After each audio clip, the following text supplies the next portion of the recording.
Hello, Tom. Nice to talk to you today. Hi, Natasha. Okay, I got to start with this. Yep.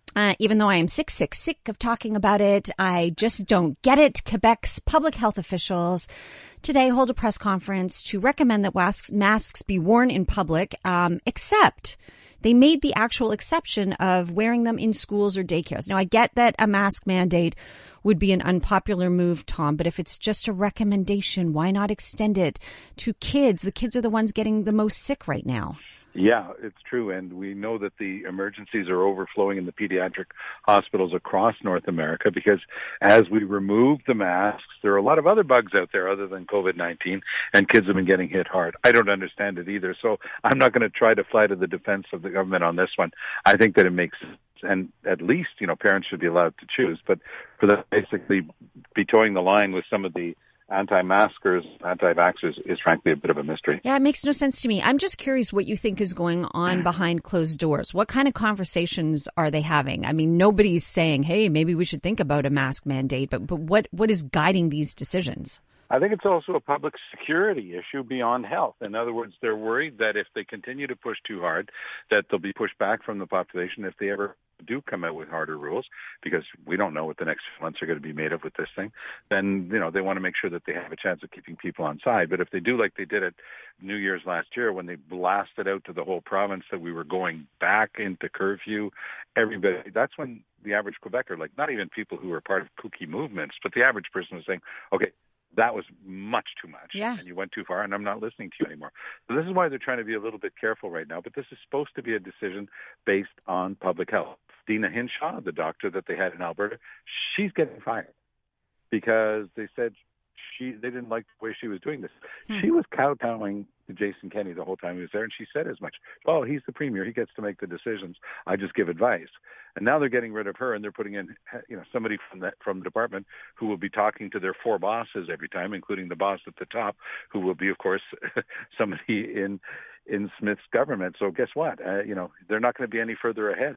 I'm shaking my head. Let's talk about what happened at the G20 summit. So the president of China had something to say to Justin Trudeau about him allegedly leaking details about their private meeting. It was all caught on camera. How does this make Justin Trudeau look? I think it made him look fine because Good. Okay.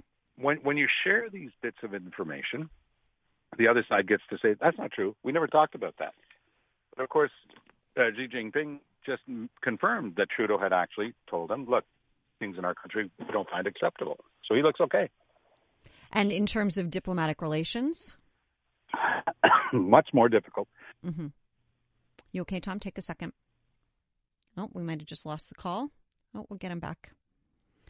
We'll reconnect in a moment. Yeah, my thought process is it's just how if Tom says it makes him look good, but then I wonder about what's going on again behind closed doors in terms of the diplomatic relations. You do not want to be making the president of China mad.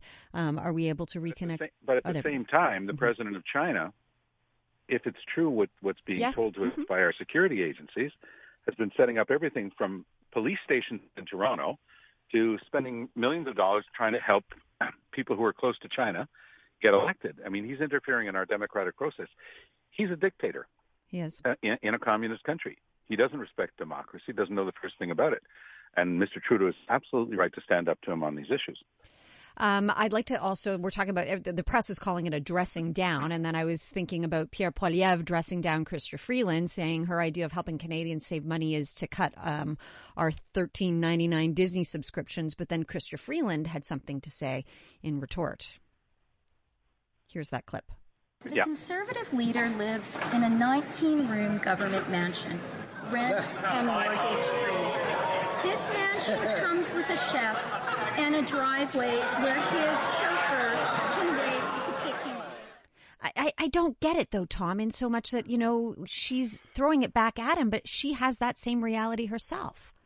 Well, and Trudeau lives in a mansion provided by taxpayers as well. So this is the Achilles heel of Chrystia Freeland, who is frankly one of the smartest people we've ever had in government and one of the best ministers that we've had in a long time at finance. She is one of the worst political communicators I've ever seen in my life. Mm-hmm. She just doesn't get it. She makes up her own lines. She doesn't listen to professionals who should be there helping her sculpt how she says things. For her to be making it so personal against the leader of the opposition. This just in, full disclosure, I lived in Stornoway as well for several years. I mean, it's something that comes with the job. So what is she trying to say? That he should have turned it down? That he should have been different from every Liberal leader of the opposition who lived in Stornoway? She's saying that he's disconnected, and yet she is the one. Nobody forced her to say this. This was her great line that she came up with. Oh, I've canceled my Disney Plus subscription because of inflation. It was really mind-boggling. Actually, it was mindless. But it just shows that she needs so much help crafting her answers because she undermines her own excellent capacities. Agreed. Everything that she does on the financial front is great. She's very solid. But she's just the world's worst political communicator. And by the way, that's the real reason she's never going to get Trudeau's job, is simply because she's an absolute disaster when it comes to being able to speak with people.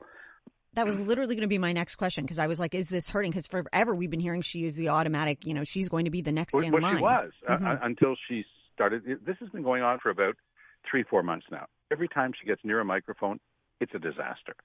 And it's also a sign that she's not good at bringing around her a team of people to help her. Because the first part of that team, of course, is having people who are good in communications, and she simply refuses to have that. All right, let's move on to some good news that we got from the CAQ today. We all know Quebecers are having a hard time dealing with the rising cost of living. So they've put a 3% increase cap on government services. We're talking about things like your driver's license, your car registration fees, also rooms in long-term care homes. So I like that part. What's your take on that, Tom?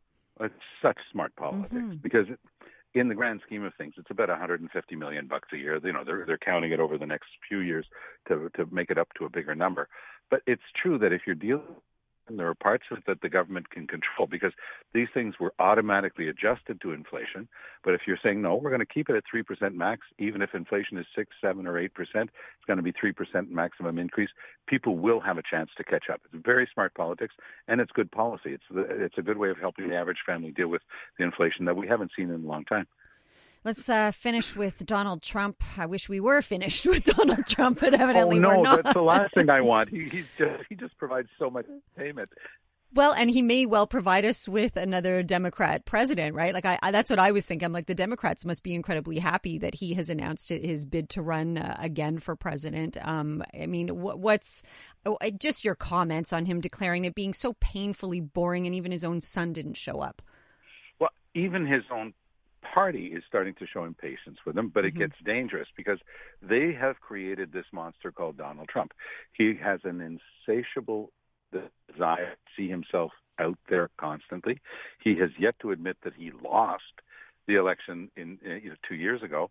And so if ever, Natasha, the Republicans were wise enough to choose somebody else, or if they were about to, like say 6 or 8 weeks out, look like Trump would not get the nomination, I am convinced this guy will file papers, run as an independent, of course, and really stick it to the Republicans. So they've got to be careful because they've been having a lot of fun with Trump, but now they realize that the Trump brand is a poisoned well. It's not something that's going to help them form a government, and they're coming to a different conclusion, which is, well, we got to go to somebody who's rational like DeSantis. But the problem for them is having created this desire to see the constant humor, the bullying, the baloney, the malarkey, the constant lies.